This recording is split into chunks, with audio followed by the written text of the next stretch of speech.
Schroed him! Harry Potter! God, it's hard to believe that it's been 13 years since the last Harry Potter film was released, which means I think at this point, I can now say that there is an entire generation of people that don't understand how big of a deal Harry Potter was. For a solid decade there, Harry Potter had the pop culture world by the balls. Whether it was the books or the movies, it was Potter mania. Now, I would not, despite my attire, classify myself as a full-on Potterhead. I'm more of a half-blood.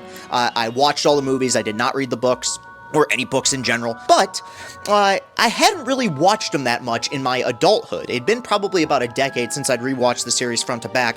I remember thinking that they were all remarkably consistent, that they were all solid, but like with anything that was so important to you when you were growing up, there was a fear that I would go back and rewatch these films and that the magic, no pun intended, would be a little bit lost. And that's what we're going to do today. I've just rewatched all 8 films. We're going to review them and we are going to rank them. Before I go any further, I want to just reiterate, I think all of these movies are good.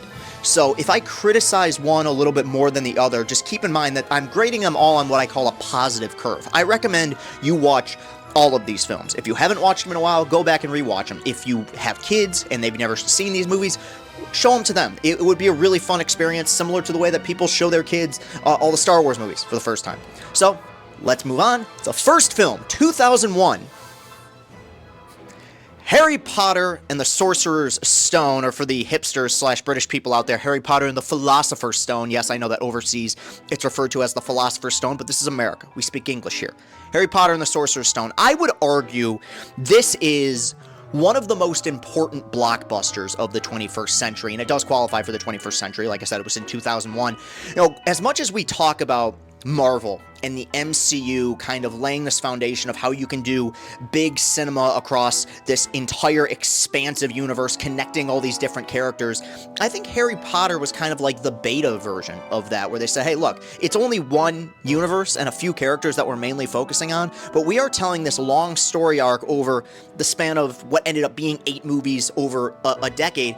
It was a tall order. If this movie would have failed, or not been successful with critics, or not been successful with audiences, I think that the way that blockbusters are made over the next decade plus is completely changed. I think this, Lord of the Rings, and the first Spider-Man movie, which all came out in the early 2000s, really kind of set the precedent for what blockbusters were going to look like over the next 20 years. Now, does the movie on its own hold up? It really does. Harry Potter and the Sorcerer's Stone is an excellent introduction. Now, I think that there are problems with this film, but the stuff that it gets right, it absolutely needs to get right. And as cliche as what I'm about to say is going to be, it's definitely true.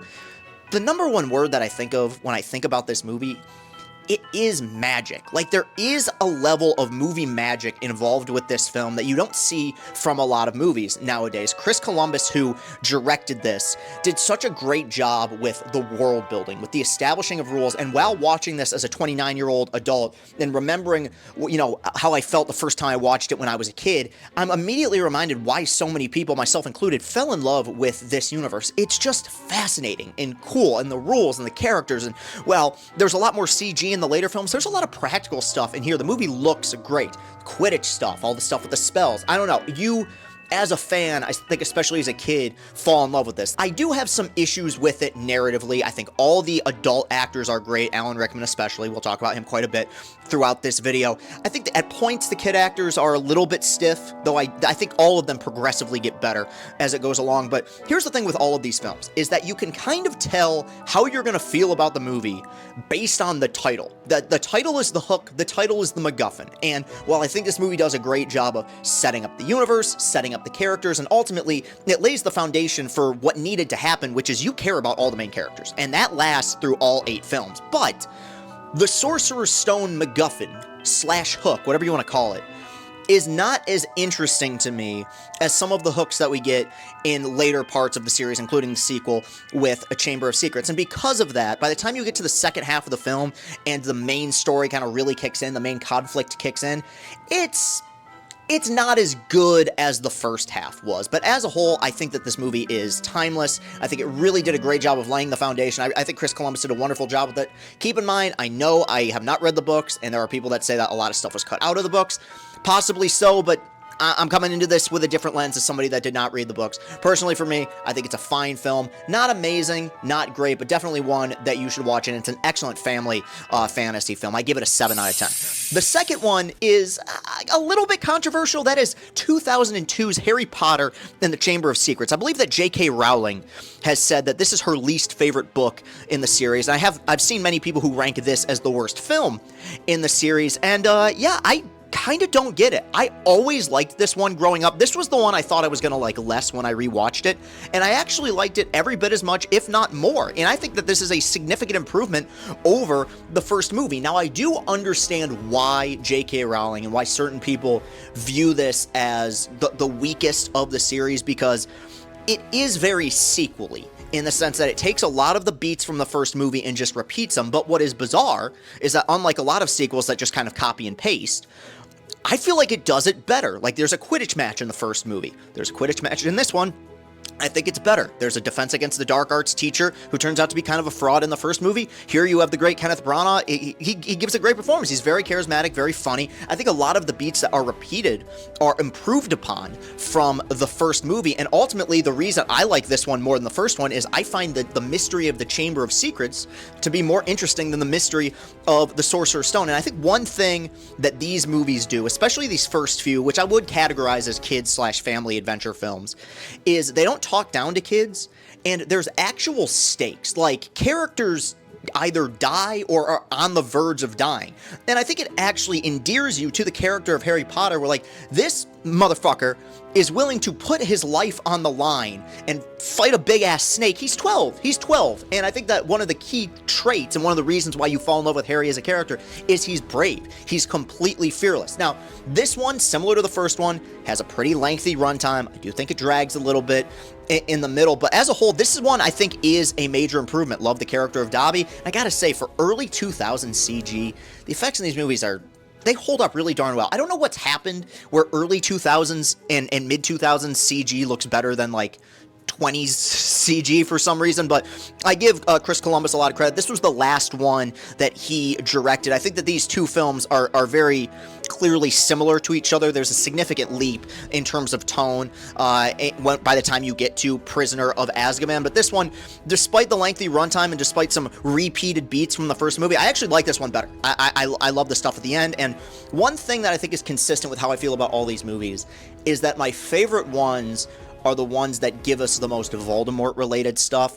And while you got the back of Voldemort's head or Voldemort's face in the first film, you get more of his backstory. I think Voldemort, in some ways, cinematically, was kind of like the original Thanos, where the MCU spent so much time building up to Thanos. He's coming. Then when he came, giggity, in Infinity War, he was a badass. Like, he legitimately scared you.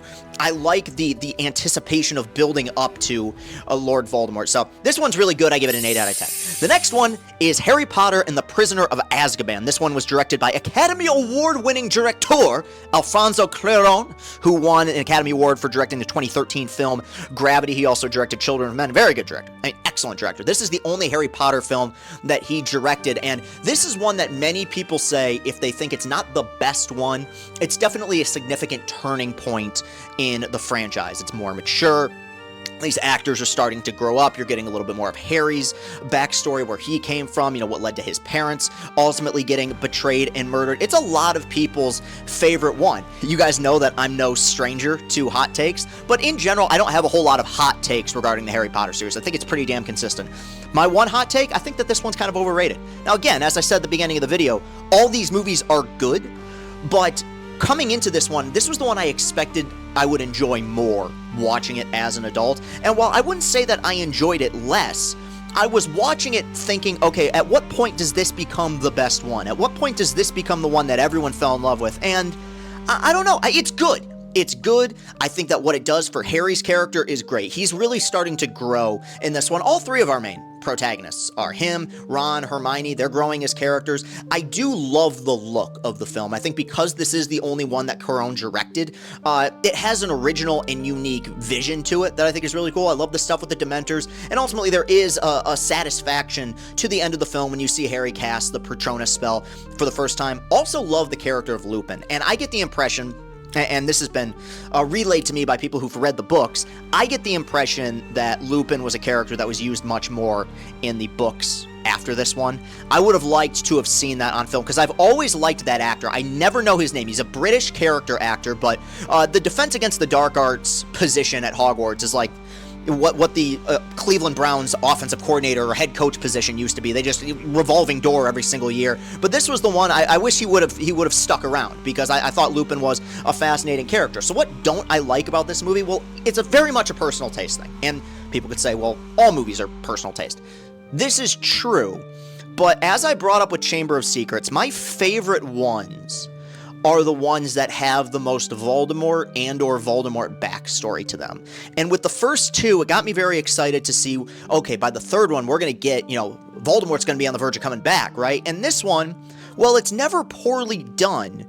At points feels like kind of a detour. And I think one of the biggest issues that I have with this series that ends up plaguing it in some of the later films is that while I love Gary Oldman as an actor, he's one of the best, and while I think he gives a phenomenal performance as Sirius Black, by the time you get to some of the later films in the franchise, they really want you to fall in love with that relationship, and I just don't feel like you get to know Sirius Black the way that you probably do in the books. And watching this one, there's a clear point where you can tell a bunch of stuff is cut out, because while watching it, it starts with Harry hates Sirius Black, Harry hates Sirius, spoilers, by the way, I probably should have established that earlier, he hates Sirius, and then, oh, guess what, he didn't actually betray his parents, Peter Pettigrew did, and in, the next scene, Harry is like, we might go live in the countryside together, find a home, move away from all of this.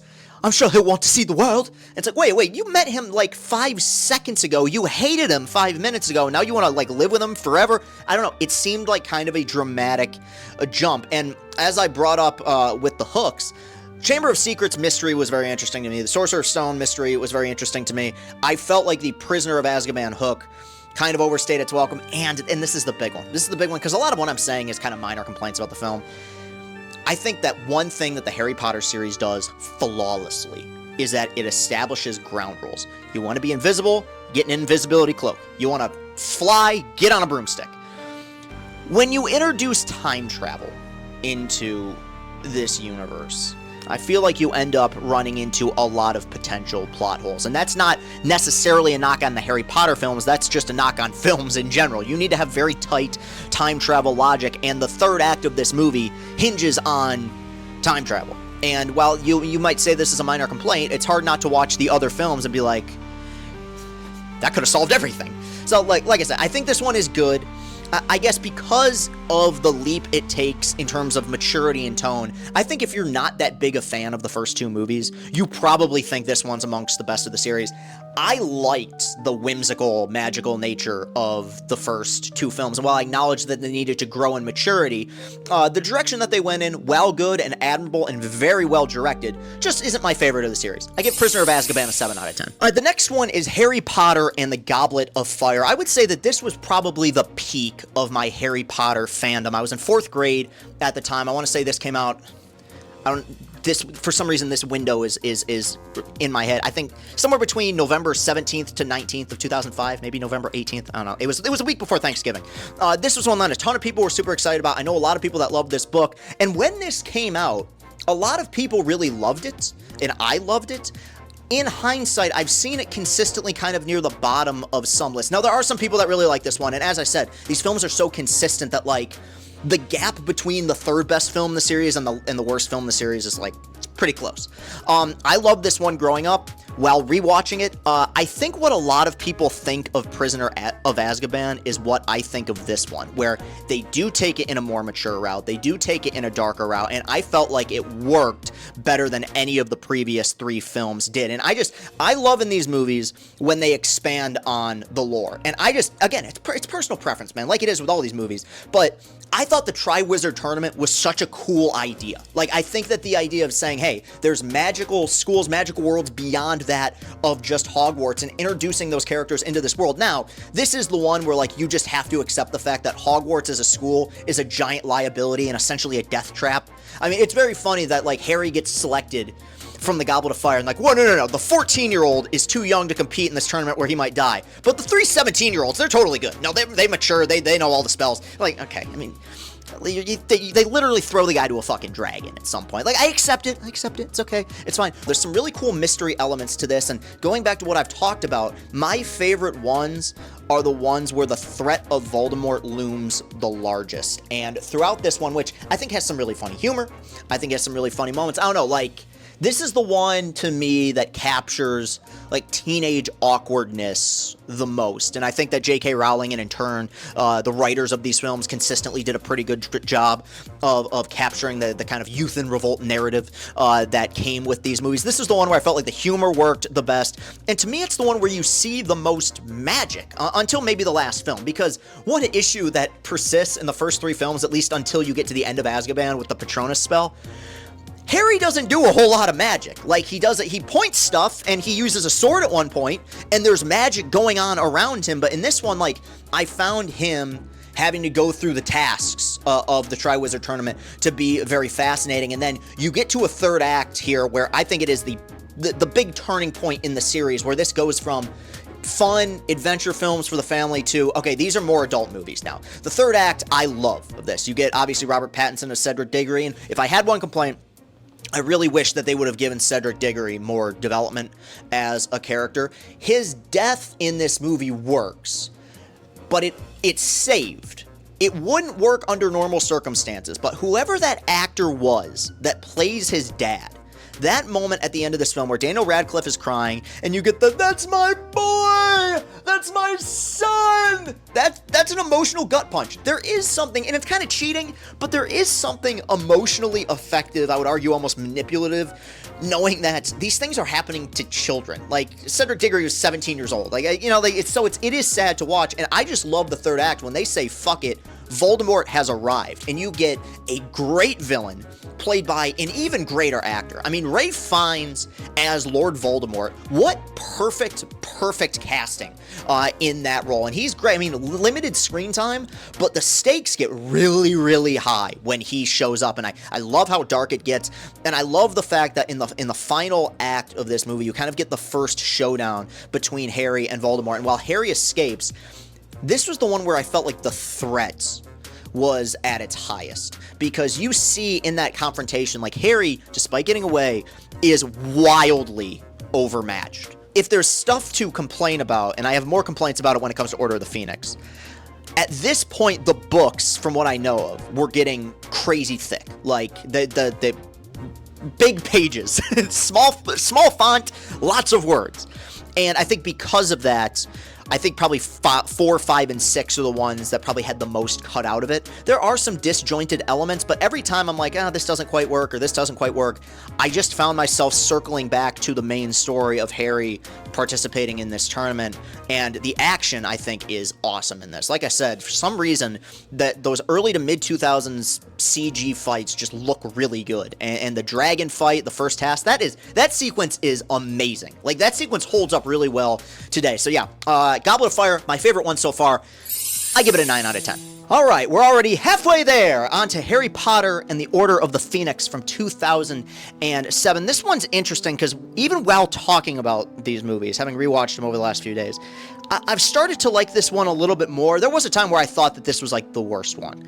There are things about it that I love, but I think that in terms of its story beats and its storytelling, it is one of the weakest of the franchise, and I think that these next 2 films, Order of the Phoenix and Half-Blood Prince, suffer majorly from the same problem, which is that I felt like at the end of Goblet of Fire, we were promised the return of Voldemort, and that the next 4 movies were going to be something of an all-out war between these characters, or at the very least, the presence of Voldemort would be felt much greater than it is in these next 2 films. And I feel like they kind of leave him on the sidelines, which is too bad because he's such a great villain. We know how good Ralph Fiennes is. There is stuff in this that's really interesting. I love the whole idea of Harry bringing together other students and kind of starting this wizarding army. This is the movie for what is a saga based around the Chosen One, right? The prophecy, so to speak. This is the one where you really can tell, like, yeah, like, Harry's got it. Like, there's a reason why people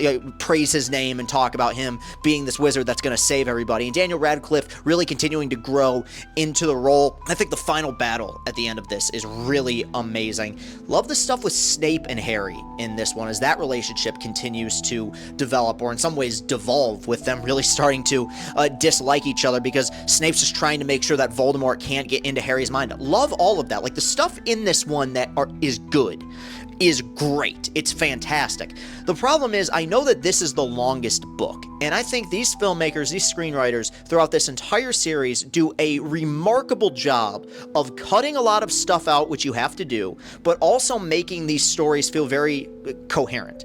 This is the one that feels the most disjointed. There's character motivations, and the ways certain characters act don't make any sense.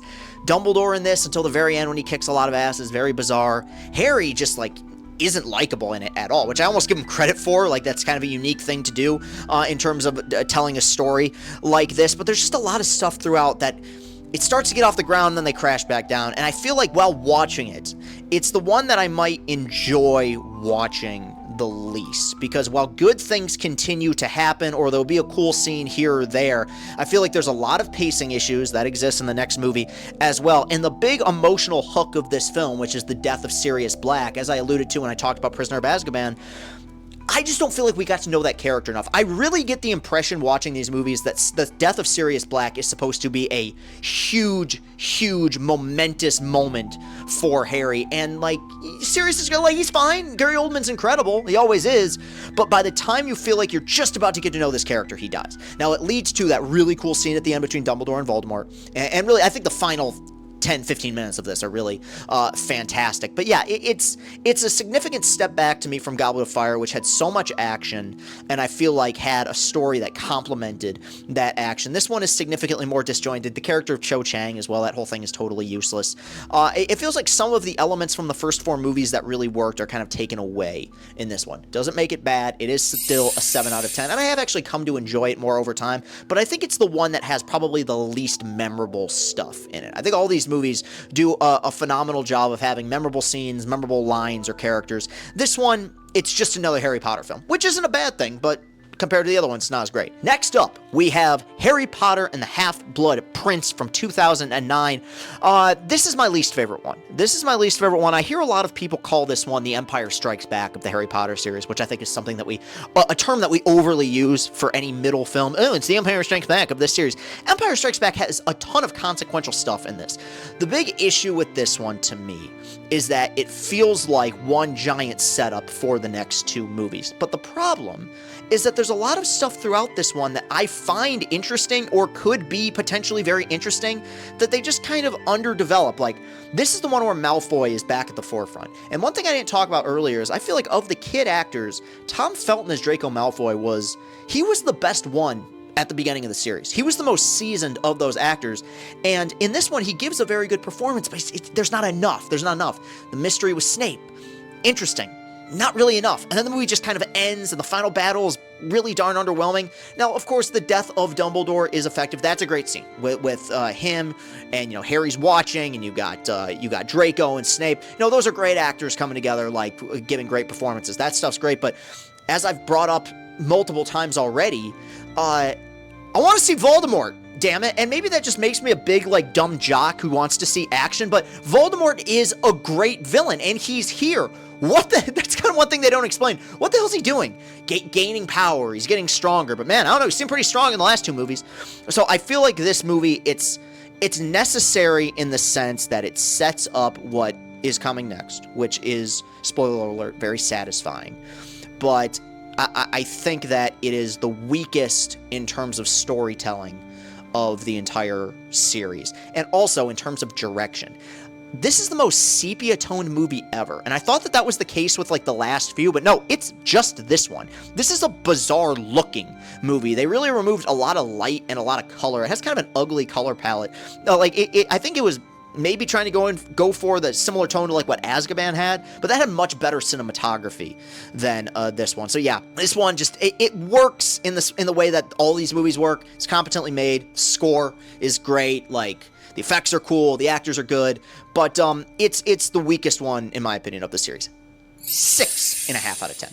Okay, Moving on, now that sets up for Harry Potter and the Deathly Hallows. They announced at some point that they were going to split the last book into 2 movies, and here in 2010, I was a freshman in high school, we get Harry Potter and the Deathly Hallows Part 1. I remember seeing this with my brother in theaters, and thinking that this one was a little bit boring the first time I saw it, and as a 15-year-old high school student who probably had Mountain Dew and antidepressants running through his veins, I could understand why I probably found it to be a little bit dull, but upon rewatch, I actually really like this one. This is one of my favorite ones of the series.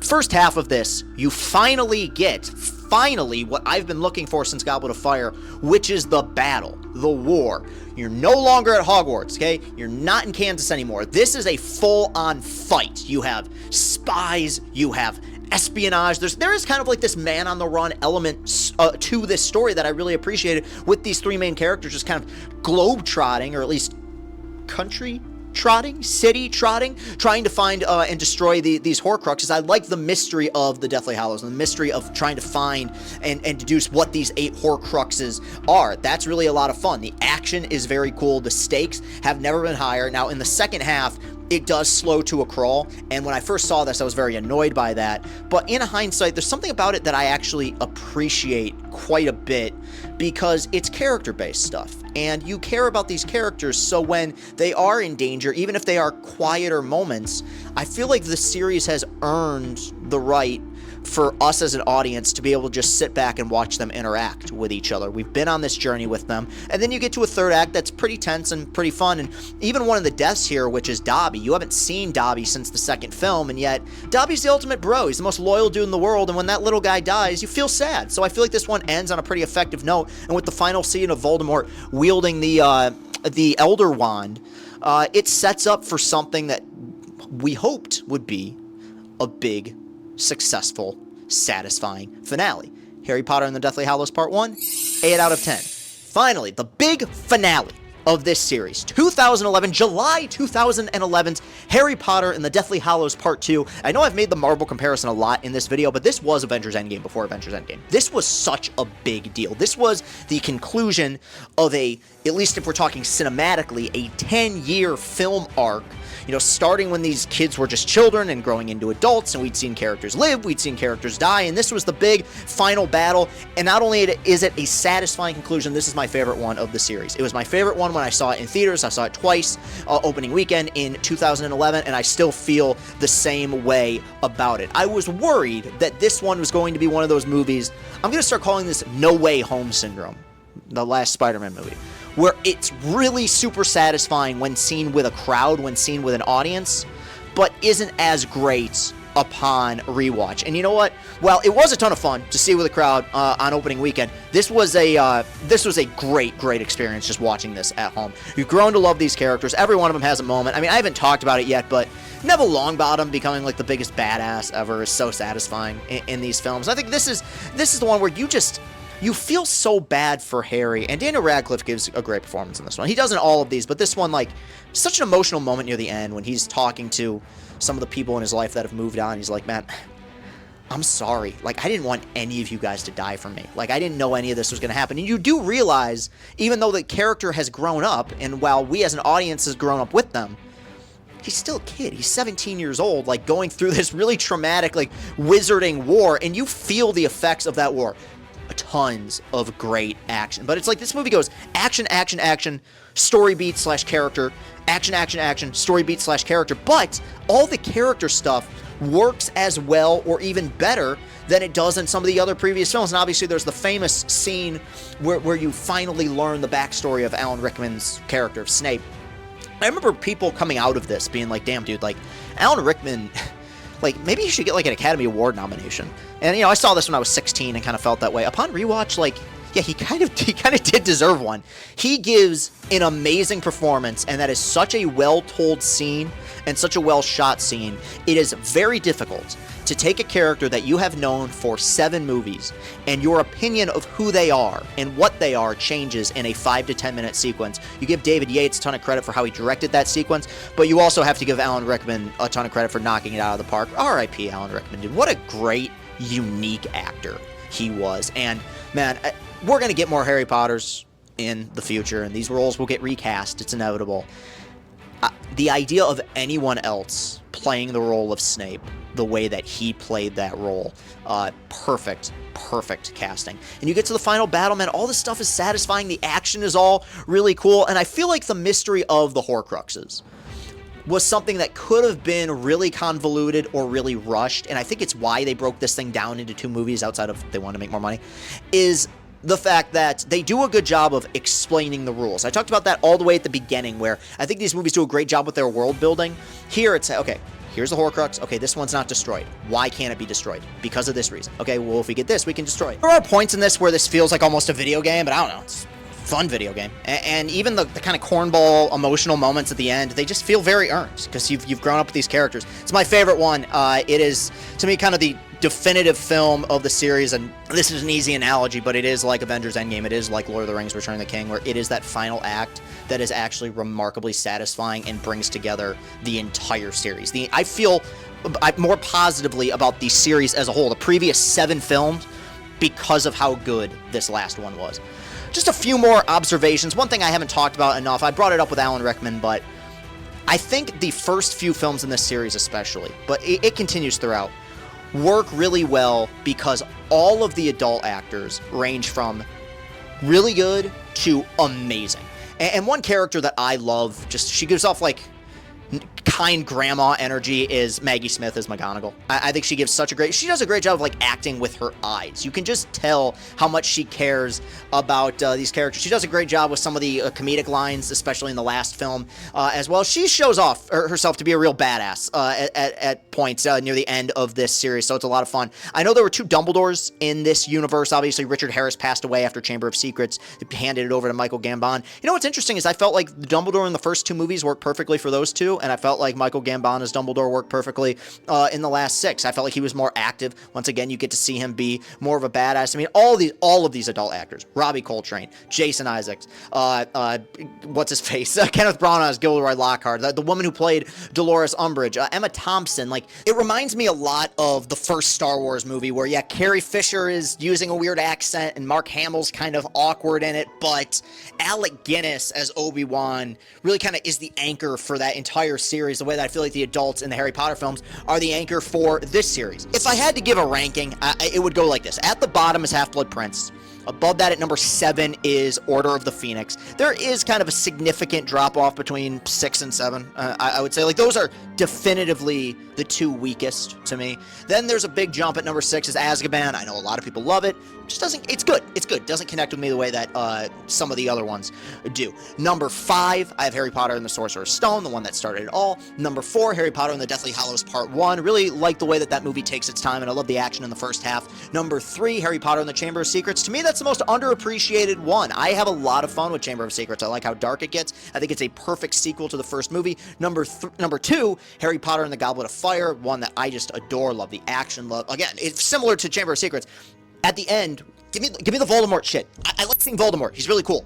You get that in Goblet of Fire. And of course, number 1, the big finale, Harry Potter and Deathly Hallows Part 2. You know, it was announced recently that I think Netflix is planning on doing a reboot of Harry Potter in which they make each book into a season of television. And I know that that's something that some fans have clamored for in the past. It will happen, and we will get Harry Potter for a new generation. I mean, it's been over 20 years since the first film came out. It's been 13 since the last film came out. Those Fantastic Beasts movies stink. I'm not even talking about all those. I don't even include those in canon, to be completely honest. But I guess if we're reaching a point, we're not quite there, but if they could hold off a little longer, I could see a world in which we get Harry Potter and the Force Awakens, in which we see Emma Watson, Daniel Radcliffe, and Rupert Grint coming back and kind of pass the torch on to a newer generation of young wizards. I think that'd be kind of cool. I'd like to see Daniel Radcliffe play this role again, because I feel like he's really grown into a very unique actor, and it would just be fun. But I think instead we're probably just going to get the series rebooted. And you know what? I actually, as surprising as it might sound, I welcome that, because as good as these movies are, and I think the adaptations are fantastic, you can tell that there's stuff that's cut out. And I think it will be really cool to have a series that is more faithful, but potentially could also have an equal number of flaws. Sometimes what works in a book doesn't always work in a movie or a TV show. I mean, famously, Stephen King hates Stanley Kubrick's The Shining. I think he's come around to it, but then he made his own miniseries and it was totally boring. I wasn't lied to as a kid. These movies mattered for a reason. And while I've reviewed all the Star Wars movies in the past, and I've come to terms with the fact that the prequel trilogy is just something I connected with as a kid. I acknowledge all its flaws. While I acknowledge the flaws of Harry Potter, there really was a true magic to the world that they created. These movies hold up very well. I think timeless is a wonderful word to use to describe this entire series. Regardless of what she's tweeted and what she's said, J.K. Rowling deserves all the credit in the world for creating something that an entire generation of not just kids but adults, I mean, there's adults that cried like a fucking baby in these movies, connected with. This was their universe. This was Star Wars after Star Wars. It was Marvel before Marvel. And I think while they vary in quality, in my opinion, Harry Potter as a series it's a classic. So that's my ranking. What are your rankings? What's your favorite film in the series? What's your least favorite film in the series? What are some of your favorite moments? If you're still watching this, hit that like button, hit that subscribe button. Let's get those watch hours up. My Patreon, where I was reviewing these movies one by one, is listed down below. $5 a month for all access to all that shiznit. Who says shiznit anymore? Ugh, God, I might have to cut that. Thank you so much for watching, everybody. Shout out to Austin Sisler, the man behind the lens. Thank you so much. Genius. The true wizard. Honestly, Harry Potter, wizard, it comes back around. It's like poetry, as a great man once said. Shout out to him for making me look good. Appreciate y'all. Have a good one. Peace and happiness.